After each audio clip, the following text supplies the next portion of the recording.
আমাদেরকে পানি ছেড়ে দিয়েছে, ভারতও শান্তিতে নাই। আপনি ভারতের খবর জানেন না, ভারতের অবস্থা আরো বেশি খারাপ। আমাকে না দিয়া দুঃখ তুমি পাইবা, অপেক্ষা করো। কেদারনাথে একবার বন্যা হয়েছিল, মনে করাই দিয়ে আপনাদেরকে। কেদারনাথে কয়েক শত ঠাকুর ল্যাংটা হয়ে দৌড় দিছে, কয়েক শত ঠাকুর। আপনি ইউটিউবে ঢুকলে এখনো ভিডিওটা পাবেন। কেদারনাথের বন্যা দিয়ে ফ্ল্যাট দিয়ে আপনি কি করবেন, সার্চ করবেন, পেয়ে যাবেন। কয়েক হাজার ঠাকুর, এই বড় বড় চুল, জীবনে কোনো কিছু কাটে নাই, নৌকো কাটে নাই, তারা দৌড় দিছে পাপ মুক্ত হওয়ার জন্য। ল্যাংটা হয়ে দৌড় দিছে, মানে কাপড় চোপড় পরে নাই, কারণ কাপড় চোপড়ের মধ্যে পাপ আছে। ল্যাংটা হইয়া শতে শতে পাছা শুধু দেখা যায়।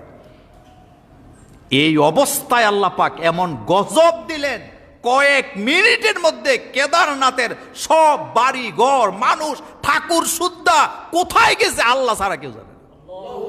আপনি এখন ঢুকেন ইউটিউবে, আপনি কেদারনাথ ফ্ল্যাট দিয়ে আপনি চার্জ দেন, আপনি ভিডিও পাবেন। ধরাটা কার? ভয়ানক ধরা আল্লাহ পাকের। 1998 সালের পরে বাংলাদেশের মানুষ এরকমের বন্যা আর দেখছেন নাকি? দেখেন না। আপনি সকালে নাস্তা খাইছেন, অনেকে নাস্তা তো দূরের কথা, সে বাঁচার আকুতি করতেছে, সে বেঁচে থাকার আকুতি নিয়ে কান্না করতেছে। বাচ্চাকে মা কাঁধে নিয়ে চলতে পারে না, বলের মধ্যে নিয়ে। নৌকা পাবে কোথায়? নৌকা তো নাই। কারণ 30 বছর যেই দেশে পানি আসে না, ওই দেশে কি নৌকা আছে? নৌকা তো আগে তো খালে খালে নৌকা দেখছেন না আপনারা? নাই, হতেই পারে, ওইটা বিষয় নয়। কিন্তু আমি বুঝাইতে চাইলাম, এই যে আযাব গজব আসে, আমাদেরকে সোজা করার জন্য আসে না বাঁকা থাকার জন্য আসে? এ ব্যাপারে আল্লাহ রাব্বুল আলামিন বলছেন, ওয়ালা নাবলুওয়ান্নাকুম বিশাইইম মিনাল খাউফি ওয়াল জুই ওয়া নাকসিম মিনাল আমওয়ালি ওয়াল আনফুসি ওয়াস সামারাত ওয়া বাশশিরিস সাবিরিন।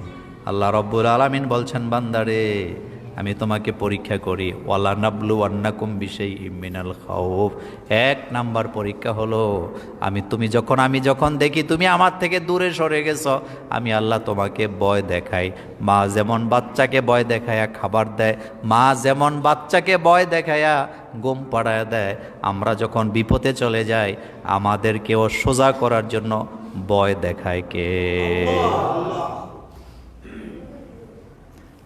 বৃষ্টির দিন রাসূল করিম সাল্লাল্লাহু আলাইহি ওয়াসাল্লাম যখন আকাশে মেঘ দেখতেন, বুখারী মুসলিমের হাদিসে আসছে, রাসূল একবার বের হতেন আবার ঘরে ঢুকতেন, আবার বের হতেন আবার ঘরে ঢুকতেন। মা আয়েশা বলেন, আমরা প্রশ্ন করলাম, ইয়া রাসূলুল্লাহ সাল্লাল্লাহু আলাইহি ওয়াসাল্লাম, আকাশে মেঘ দেখলে আপনি এমন করেন কেন? আল্লাহ রাসূল বলেন, আমার কাছে মনে হয় যেন আল্লাহর গজব আসতেছে। কি আসতেছে? বিশ্ব নবী মেঘ দেখলে ভয় পাইতেন, আর আমরা বৃষ্টি আইলে ঘরের ভিতরে ডেক সেট লাগাই দিত। এরকম আছেন, গান বাজনা নিয়ে পড়ে থাকে, টেলিভিশন লাগায় রাখ। কারেন্ট চলে গেছে, গালাগালি করতেছে, বৃষ্টির দিন ঘর থেকে বের হইতেও পারলাম না, একটা সিনেমা দেখার সুযোগ নেই, কারেন্ট নেই। বৃষ্টি আসলে রাসূল করিম সাল্লাল্লাহু আলাইহি ওয়াসাল্লাম ভয়ে একবার ঘরে যেতেন আবার বের হতেন। আমার কলেজের ভাইয়েরা, এটা হলো 1 নাম্বার ভয়। 1 নম্বরে আল্লাহ পাক ভয় দেখে, আমার আযাব আসবে, আমার গজব আসবে, সতর্ক হয়ে যাও। 2 নাম্বার ওয়াল জুই, ক্ষুধা, দারিদ্রতা। আল্লাহ পাক বলেন, আমি ক্ষুধার যন্ত্রণা তোমাকে দেই, ঘরে যদি খাবার না থাকে আল্লাহর কথা মনে কম পড়ে না, বেশি পড়ে। এখন তো 5 বেলা খাই, যার কারণে এত বেশি আল্লাহর কথা মনে হওয়া কোনো জরুরি। কিছুদিন আগে এক লোক টেলিভিশনের টক শোতে বলেছিলেন, রোজা তো তারা রাখবে যাদের ঘরে খাবার নাই। আচ্ছা আপনি বলেন তো, তার কি মাথা ঠিক আছে? বুদ্ধিজীবী নাই এখন, আর দেখি না এগুলারে। এগুলা এখন কোন সন খেতে লুগাইছে আল্লাহই ভালো জানে।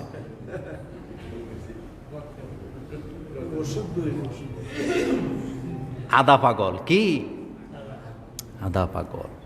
বিসমিল্লাহর কথা শুনলে যাদের মাথা গরম হইতো, সালামটা আসসালামু আলাইকুম শুনলে যাদের মাথা গরম হইতো, এখন আর চেহারাগুলি দেখি না, খুব খারাপ লাগে। আপনি চিন্তা করেন, বাংলাদেশ আপনি বলেন 90% মুসলমানের দেশে টকশুতে বসে কোনো ইউনিভার্সিটির প্রফেসর যদি বলে যে আসসালামু আলাইকুম এটা হলো জঙ্গিবাদের সালাম, সালাম আলাইকুম এটা আমরা ছোটকালে শিখছি, হেতের মাথা ঠিক আছে? বিসমিল্লাহির রহমানির রহিম শুদ্ধ করে বলা যাবে না, বললে এটা নাকি জঙ্গিবাদ। আগে পড়ছি আলিফ বে তেসে, এখন হয়ে গেছে আলিফ বা তাসা। মানে আসলে এই আলিফ বে তেসে এটা হলো মূলত উর্দু। এটা কি উর্দু। আর আলিফ বা তাসা এটা হলো কি আরবি। এটা কি? এখন আলিফ বে তেসে উনি ছোটবেলা পড়ছে, ওনার কাছে মনে হয়েছে আলিফ বে তেসে এটাই আরবি। তাহলে 2 নম্বরে আল্লাহ পাক বলছেন আমি ক্ষুধা দিয়ে তোমাকে সোজা করতে চাই, কারণ আমি চাই ক্ষুধা লাগলে তুমি আমাকে ডাকো। মা আয়েশা বলেন রাসূল করিম সাল্লাল্লাহু আলাইহি সাল্লামকে পরপর আমি একাধারে 2 দিন পেট পুরে খাইতে দেখি নাই। আল্লাহ রাব্বুল আলামিন বলছেন অনাকসিম মিনাল আমওয়াল, সম্পদের ক্ষতি করে দেব। আগুন লাগতে পারে, পানিতে ডুবে তোমার সম্পদ নষ্ট হয়ে যেতে পারে। কতগুলা কথা আল্লাহ বলছেন, মনোযোগ দিয়ে শুনেন। আল্লাহ পাক বলছে আমি তোমাকে পরীক্ষা করব ভয় দিয়ে, 2 নম্বরে দরিদ্রতা ক্ষুধা দিয়ে, 3 নম্বরে জান এবং মালের ক্ষতি করে, ব্যবসায়িক ক্ষতি করে, জানের ক্ষতি করে, মালের ক্ষতি করে। তোমার উপরে বিপদ আসবে, মুসিবত আসবে পাহাড় সমান। সেই জায়গায় যদি তুমি অটল থাকতে পারো, বুঝতে পারবে তুমি ইমানের পরীক্ষায় পাস। যত বড় বিপদ আসুক না কেন, আল্লাহ পাক বললেন যারা মুমিন, যারা ধৈর্যশীল, তারা যত বড় বিপদে পড়ে যায় কথা একটাই বলে আল্লাযীনা ইযা, পড়েন আল্লাযীনা ইযা আসাবাতুহুম মুসিবাতুন ক্বালু ইন্না লিল্লাহি ওয়া ইন্না ইলাইহি রাজিউন। আমেরিকার একটা ইউনিভার্সিটির একদল ডক্টরেট করা গবেষক পৃথিবীর সমস্ত ধর্মের মানুষের উপর একটা গবেষণা করেছেন যে এই পৃথিবীতে সুখী জাতি কারা। মনোযোগ আছে আপনাদের? পৃথিবীর যত ধর্মের লোক আছে সকল ধর্মের লোকদের উপরে তারা একটা গবেষণা চালাইছে। আর গবেষণাটা সোজা কথা নয়, প্রায় 1.5 লক্ষ মানুষের উপরে গবেষণা করছে তারা। কয় লাখ? 1.5 লক্ষ মানুষের উপরে গবেষণা করেছে। মুসলিম, ইহুদি, খ্রিস্টান, হিন্দু, বৌদ্ধ সহ যত ধর্ম আছে 1.5 লক্ষ মানুষের উপরে গবেষণার ফলাফলে তারা বলেছেন এই পৃথিবীতে মুসলমানদের চাইতে হ্যাপি, খুশি, সুখী কোনো জাতি নেই। কারণ হিসাবে তারা ব্যাখ্যা করেছেন যে পৃথিবীতে যত জাতি আছে তাদের এই গবেষণায় তারা বলেছেন সবচাইতে অসুখী হলো নাস্তিকেরা, যারা স্রষ্টা মানে না। মনোযোগ আছে? যারা স্রষ্টাকে মানে না তারা হলো সবচেয়ে বেশি হতাশ। আর ক্রমান্বয়ে যারা স্রষ্টাকে মানে তাদের মধ্যে মানে কিছু কিছু ধর্মের লোকেরা বেশি হতাশ, কিছু কিছু লোকেরা কম হতাশ। তার ভিতরে 3 নম্বরে আছে আপনার ইহুদিরা, 2 নম্বরে আছে বৌদ্ধিস্টরা, 4 নম্বরে আছে খ্রিস্টানেরা। আর পৃথিবীতে সবচেয়ে সুখী জাতি হলো মুসলিম জাতি।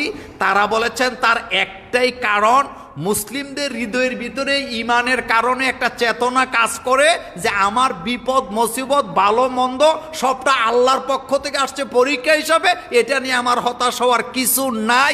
এই চিন্তার কারণে মুসলমানেরা সবচেয়ে বেশি সুখী।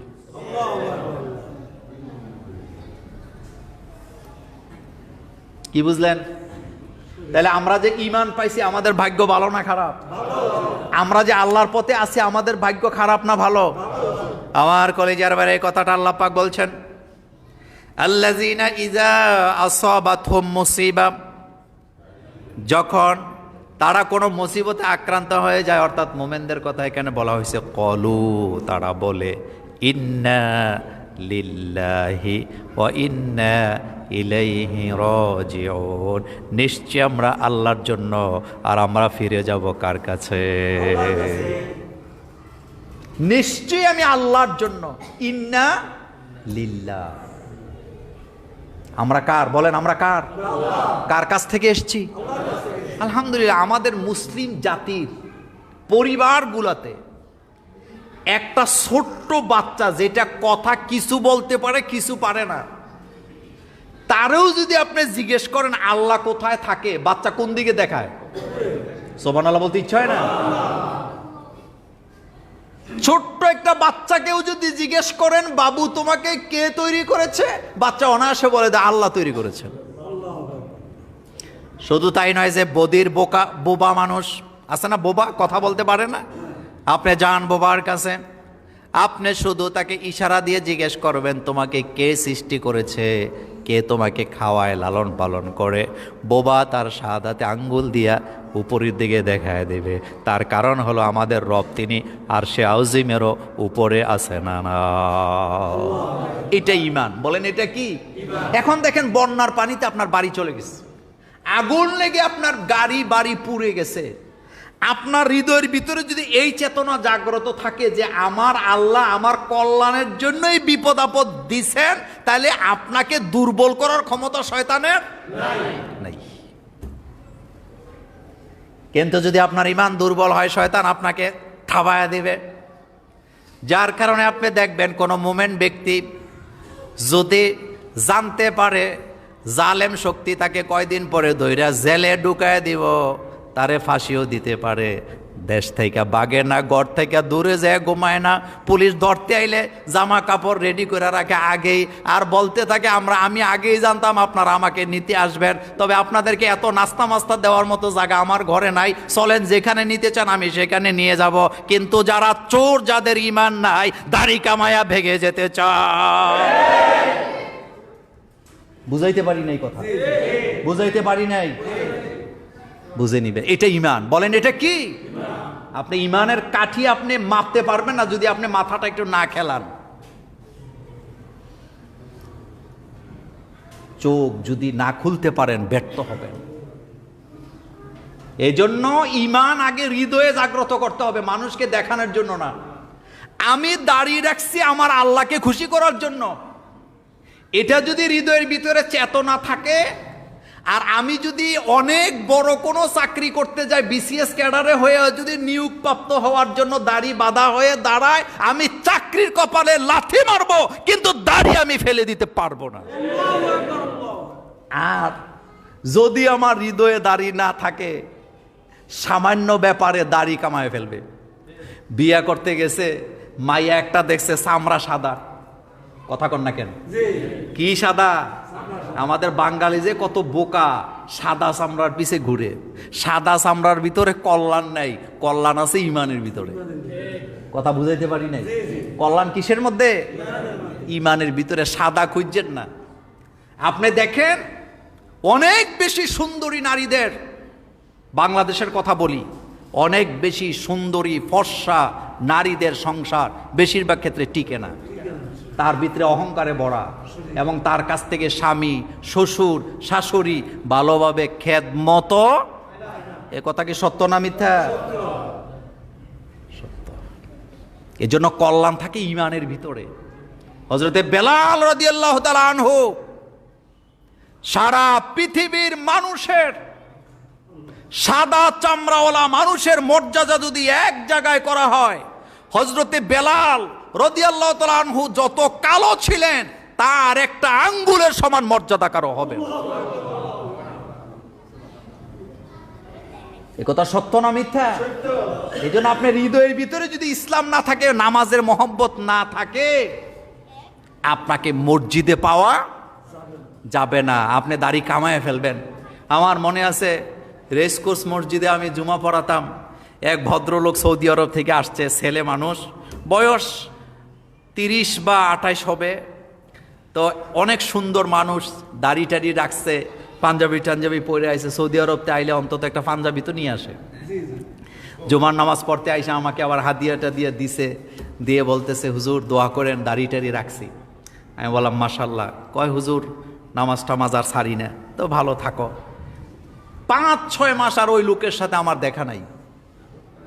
5-6 মাস পরে হঠাৎ দেখা, পুলিশ লাইনের দিকে, দাড়ি নেই।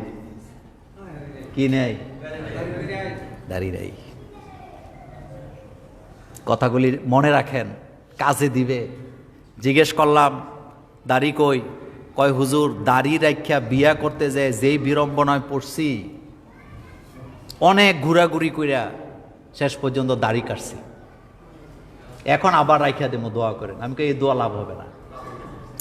আমি তখন সেদিন তাকে বলেছিলাম হাসির ছলে, আমি হাসি মুখে বলেছিলাম, যেই মেয়ে তোমার দাড়ি দেখে তোমাকে বিয়ে করে নাই, যেই মেয়ের কারণে তুমি দাড়ি কাটছ, হতে পারে এই মেয়ে তোমাকে সেকা দিয়া আরেক বেটার লগে পলাইব। কথাটা বলে ফেলছি, আমি হাসির ছলে বলেছি। ঠিকই 5-6 মাস পরে ফোন করে আমাকে জানাইছে হুজুর আমার টাকা পয়সা লইয়া হেতি বাগছে।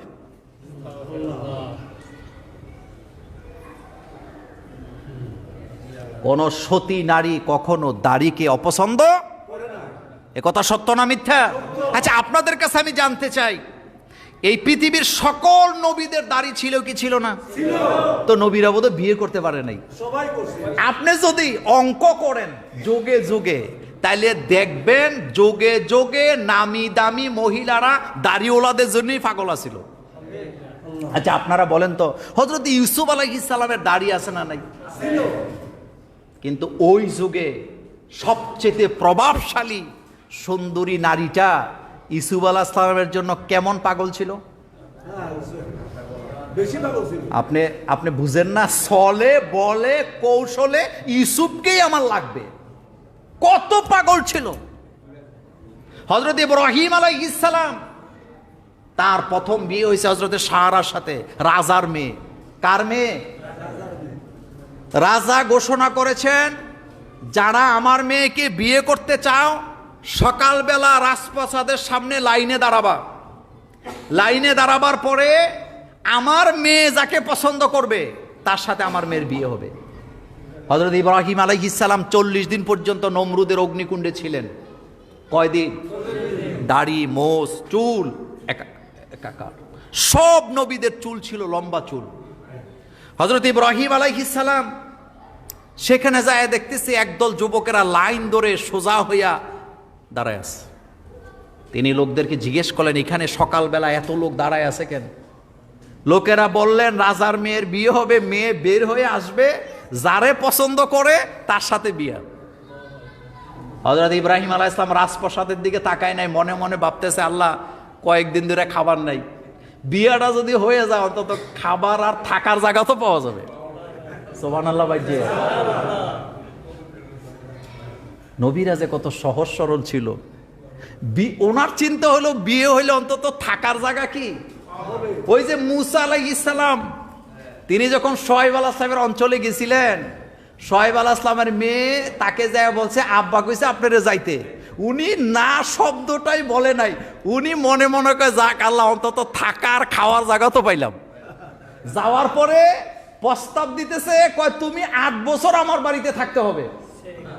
কয় বছর? মুসা আলাইহিস সালাম কয় আমি তো এটাই চাই। সুবহানাল্লাহ। হযরত ইব্রাহিম আলাইহিস সালাম সেম আকাশের দিকে তাকায় বলতেছে, আল্লাহ তুমি অনুমতি দিলে দাঁড়ায় যায়, যদি বিয়েটা হয়ে যায় থাকা খাওয়ার জায়গাটা তো পাইলাম। আল্লাহ বলেন দাঁড়াও। সুবহানাল্লাহ। কত ফলাফাইন, কোটি কোটি টাকার মালিক তখনকার যুগের ব্যবসায়ী ছেলেরা লাইনে দাঁড়াইছে, আর শেভ কেমনে করছে বুঝে নেই। হ্যাঁ, কোদাল দিয়া যেমনে পারছে একেবারে ওই যে বাটালি মারে না, হ্যাঁ বাটালি মাইরা আইছে। ইব্রাহিম আলাইহিস সালাম আবার ঘোষণা দেওয়া লাগে যে আমিও আছি। যখন উনি ঘোষণা দিছে, তারা বলতেছে যে পরে আসছে সে লাস্টে দাঁড়াবে। ইব্রাহিম আলাইহিস সালাম কয় ধাক্কা ধাক্কির দরকার না, আমি লাস্টেই আছি। ওস্তাদের মায়ের। তারা ভাবছিল যে হযরত সারা আসবে, সামনের থেকে এক দুইজন যেটা ভাল লাগে পছন্দ করে নিয়ে চলে যাবে, দাড়িওয়ালা পর্যন্ত যাওয়ার সুযোগ নেই। কিন্তু আপনার কাছে জানতে চাই, কোরআন কি বলে? কার কাছে গেছে? হ্যাঁ, দাড়ি নেই, চুল নেই, কি বুঝলেন? হযরত শাহরা বলেছেন, আমি যখন আমার স্বামী ইব্রাহিম আলাইহিস সালামের চেহারার দিকে তাকাইছি, আল্লাহর কসম আমি আমার চোখ কোনো দিকে ফিরাতে পারি নাই। আমি তার দাড়ির সৌন্দর্যের দিকে তাকায় আছিলাম।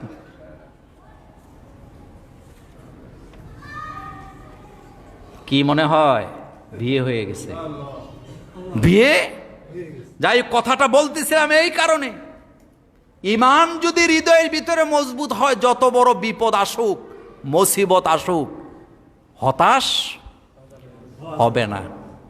আর হতাশা থাকলে, ঈমান না থাকলে কোন দিক দিয়ে লুকাইয়া ভাগ্যা যাবে।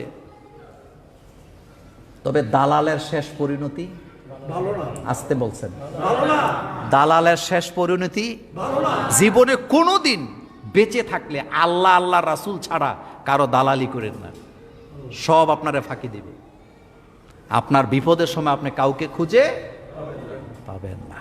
অতি দালালি ভালো না, কোনো কিছুতে অতিরঞ্জিত ভালো না, মধ্যম পন্থায় থাকবেন।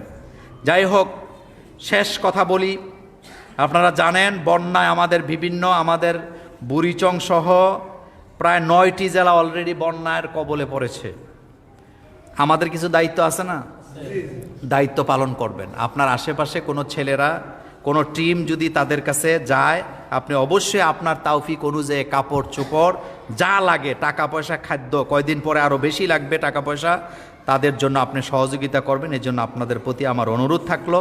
আজকে জ্যামের কারণে আমার আসতেও একটু দেরি হয়েছে। 3টা প্রশ্ন আসছে, আমি একটু বলে দেই। প্রথম প্রশ্ন, ভিন্ন ধর্মের ত্রাণ মুসলমান খেতে পারবে কিনা? অর্থাৎ অমুসলিমরা যদি ত্রাণ দেয়, এটা মুসলমান খেতে পারবে কি না? শোনেন,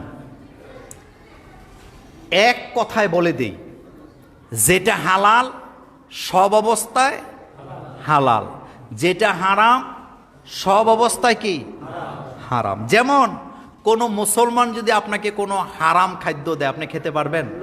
এটা হারাম। কিন্তু কোনো অমুসলিম যদি আপনাকে হালাল খাবার দেয়, এটা খাওয়া কি আছে?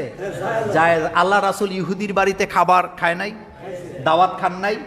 দাওয়াত খাইছেন। আল্লাহ রাসূল ইহুদিদের সাথে লেনদেন করছেন, ব্যবসা করছেন, বাণিজ্য করছেন, চুক্তি করছেন, তাদের থেকে সহযোগিতা নিছেন, তাদেরকেও কি সহযোগিতা করেছেন। এমন কি আপনার মসজিদেও যদি কোনো অমুসলিম টাকা দিতে চায়, সকল আলেমরা একমত, আপনি এই টাকা দিয়ে মসজিদ করতে পারবেন। তবে একটা শর্ত আছে।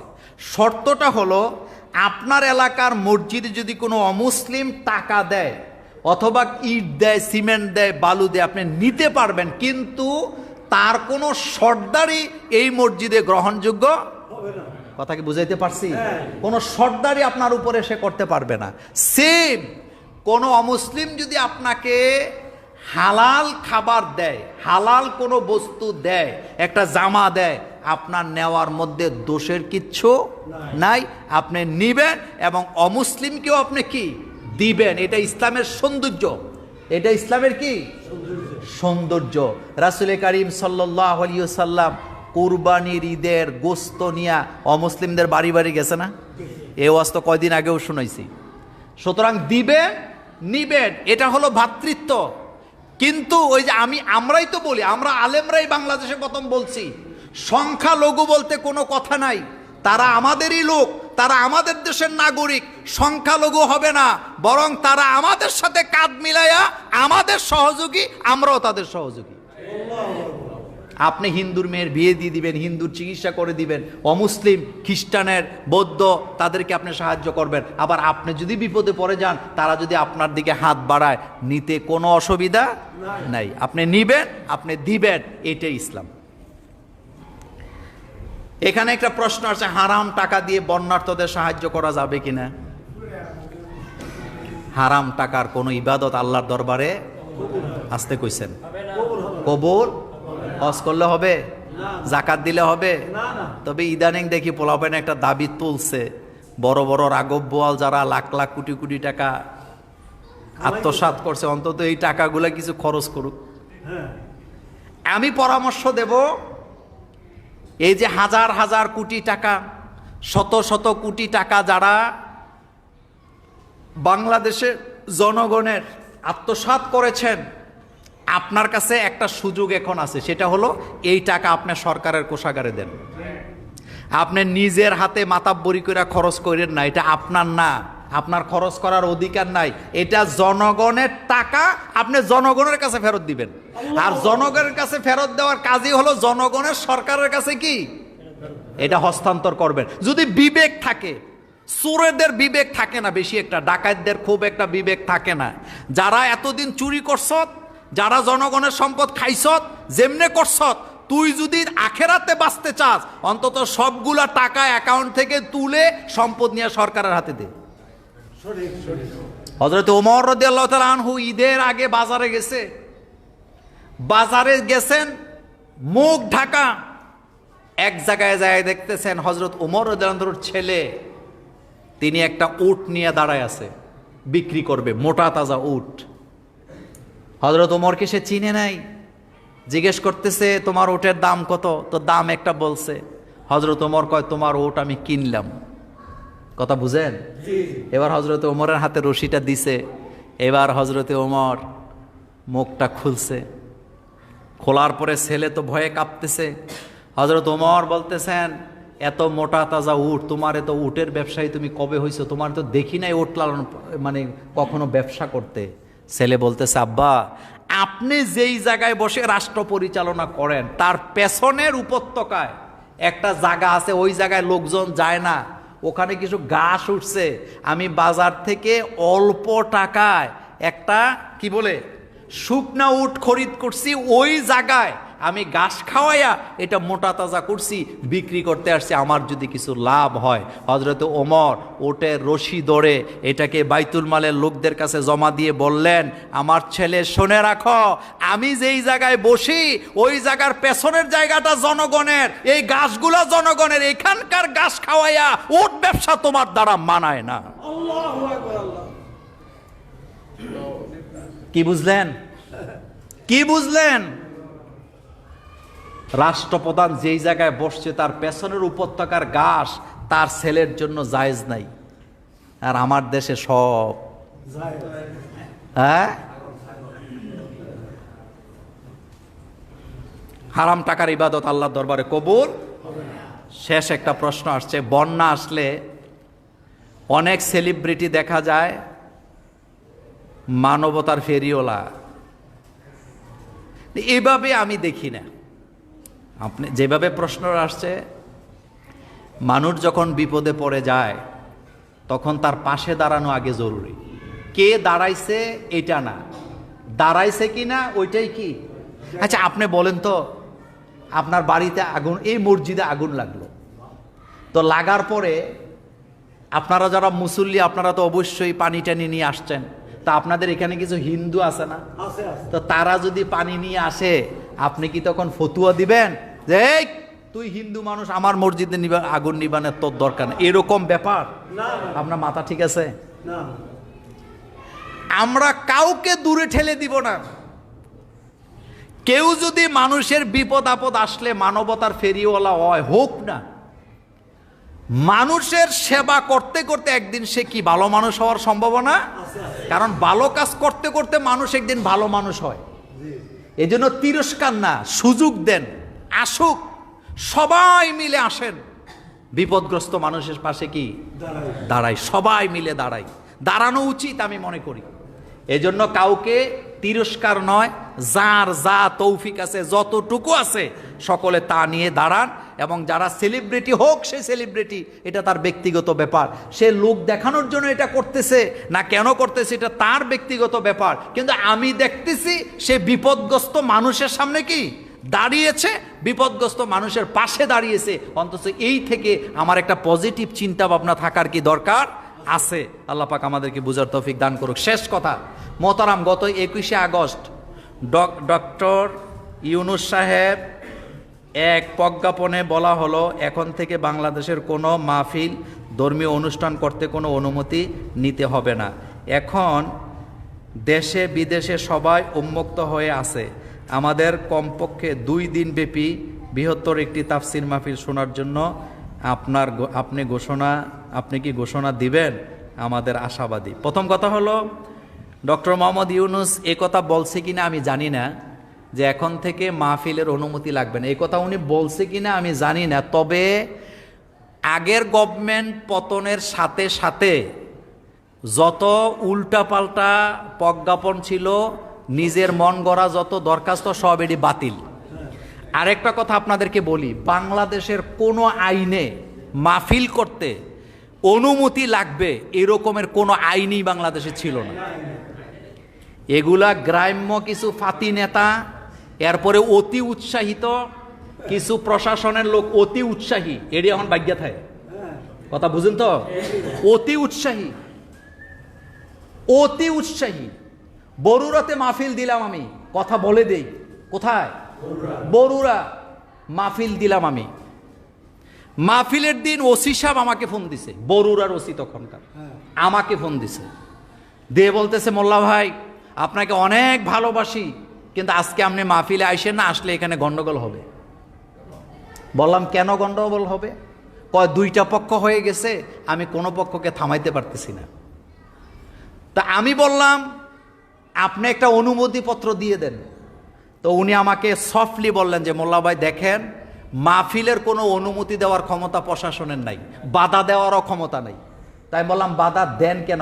মূলত বাধা আমরা দেই না, এলাকার কিছু ফিতি নেতা আছে, তারা আমাদেরকে ফোন করে বলে এখানে মাহফিল হইলে সরকার বিরোধী কথা হবে, এই হবে সেই হবে, মাহফিল বন্ধ করেন। কথা কি বুঝে আসছে? আচ্ছা, নোয়াখালীতে মাহফিল দিলাম সদরে। কোথায়? নোয়াখালী থেকে ফোন আসছে আমার মোবাইলে, ছাত্রলীগের সভাপতি। কি লীগের? আমি কথা বলতেছি, কথা শুনেন। ফোন দিয়ে বলতেছে হুজুর আপনার ওয়াজ আমি শুনি, আপনাকে ভালোবাসি, আমি ছাত্রলীগের এলাকার সভাপতি, আপনি এই মাহফিলটাতে আজকে আইসেন না, কারণ এখানে একদল লোক আছে তারা মাহফিলের পক্ষে না। আমি তাকে বললাম আচ্ছা আপনি মাহফিলের পক্ষে না বিপক্ষে? কথা বুঝতেছেন? আমি তাকে প্রশ্ন করলাম আপনি মাহফিলের পক্ষে না বিপক্ষে? কয় আমি তো মাহফিলের পক্ষে। তাই আমি বললাম আপনি যদি মাহফিলের পক্ষে হন, আপনি থাকেন, আমি আসবো, মাহফিল হবে। কথা কি বুঝে আসছে? এখন সে ঘুরে এগারা কয় হুজুর কিছু লোকে চায় না, পোলাপান চায় না মাহফিল হোক। আমি বলছি ঠিক আছে, আপনি মাহফিলের সভাপতিকে বলেন আমাকে ফোন দিতে। মাহফিলের সভাপতি আমার একটু আগে ফোন দিয়েছে, কিন্তু ঘটনাচক্রে মাহফিলের সভাপতি হইল নোয়াখালীর তখনকার মানে উপজেলা চেয়ারম্যান। কথা কি বুঝেন? কে? এবং আশ্চর্য হবেন, ওনার ঘরের সবাই আমাদের ভক্ত, ওনার ওয়াইফও আমাদের ভক্ত, উনি নিজেও ভক্ত। এখন আমাকে বলতেছে হুজুর নাম্বার দেন, কে আপনারে ফোন দিয়েছে তারে খুঁজে বাই করি। দিলাম নাম্বার, এরপরে থেকে তার নাম্বার আর খোলা নাই। পরে মাহফিলে যায় শুনি তারে ধইরা জাগা মতো নিয়ে রাখছে। কথাগুলি কেন? অনেক কথা তো পেটে আছে, বলতে পারি না, আজকে বললাম। মাহফিলে যারা বাধা দিয়েছে তাদের শরীরের ভিতরে কোনো না কোনো ভাবে ইহুদিদের রক্ত প্রবাহিত হচ্ছে।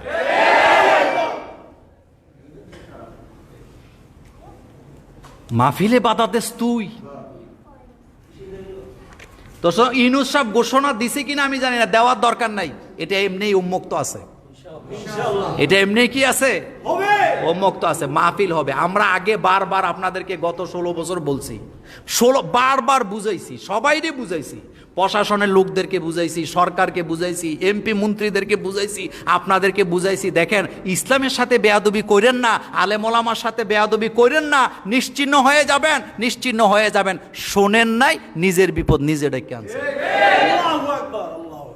আমরা আলেমরা লাঠি হলে আপনাদেরকে পিটাইছি, গালি দিছি, সহ্য করছি। কি করছি?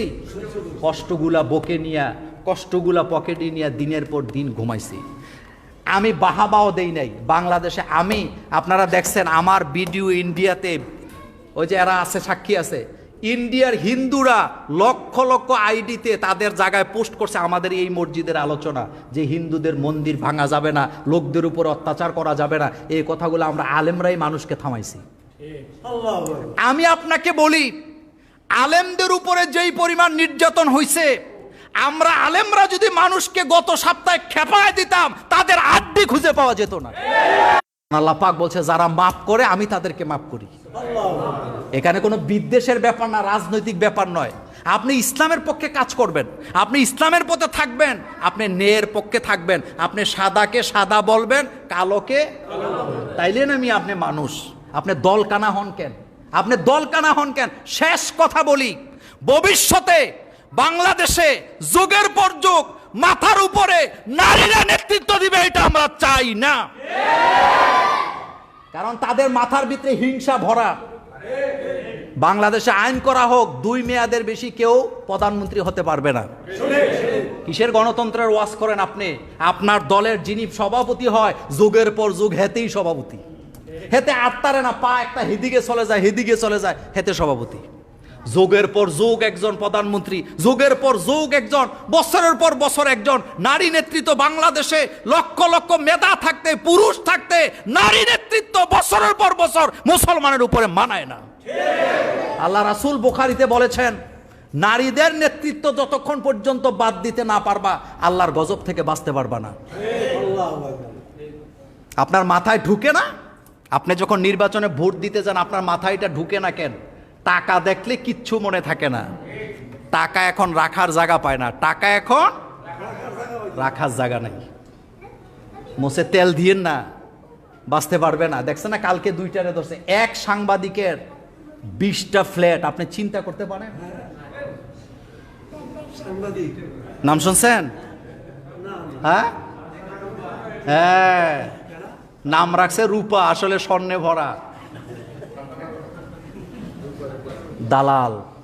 কি দালাল? জনগণের দুঃখ বুঝে নাই। সাংবাদিকরা হলো জাতির বিবেক। বলেন, সাংবাদিকরা কি? সাংবাদিকরা কি এইডি বিবেক? 20টা ফ্ল্যাটের মালিক ঢাকা শহরে। আপনি চিন্তা করতে পারেন? সাংবাদিকতা কইরা তেলবাজি। ইয়েস, কি বাজি? এগুলা ছাড়েন। আমি আপনাদেরকে পরিষ্কার করছি, আল্লাহর হস্তে নিজেরে পরিষ্কার করেন, নিজে পরিষ্কার থাকেন। ক্ষমতা চিরদিন কিচ্ছু না, কিচ্ছু না, কিছুই না। আল্লাহ আমাদেরকে বুঝার তৌফিক দান করুক। ইনশাআল্লাহ মাহফিলের ব্যাপারে আমি কমিটির সাথে কথা বলি আগে, এরপরে দেখব।